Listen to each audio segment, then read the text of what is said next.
কয়েক মাস কেটে গেছে। নয়নপুর গ্রামের মাঠ আগের মতোই আছে।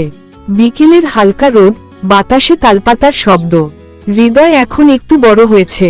সেই মাঠে ছোট ছোট বাচ্চাদের সাথে খেলতে সাহায্য করে। যে নতুন ছেলেটাকে সে একদিন খেলতে ডেকেছিল, সে এখন হৃদয়ের ভালো বন্ধু হয়ে গেছে। হৃদয় মাঝে মাঝে আকাশের দিকে তাকায়। তার মনে পড়ে যায় আরিফকে। সময় বদলায়, কিন্তু সত্যিকারের স্মৃতি থেকে যায়। একদিন মাঠে খেলতে খেলতে একটা অচেনা ছেলে দৌড়ে আসে। সে হাঁপাতে হাঁপাতে বলে, এই গ্রামের হৃদয়কে? হৃদয় সামনে আসে। আমি হৃদয়।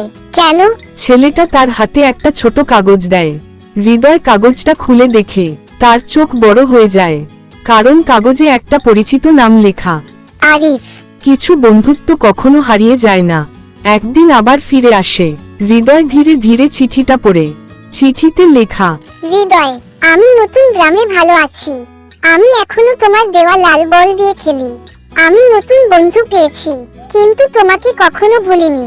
একদিন যদি আবার দেখা হয়, আমরা আবার আগের মতো খেলবো। চিঠি পড়তে পড়তে হৃদয়ের চোখে জল চলে আসে, কিন্তু তার মুখে একটা হাসি ফুটে ওঠে। সত্যিকারের বন্ধুত্ব সময় আর দূরত্বের চেয়েও বড়। সেদিন বিকেলে হৃদয় মাঠে দাঁড়িয়ে থাকে।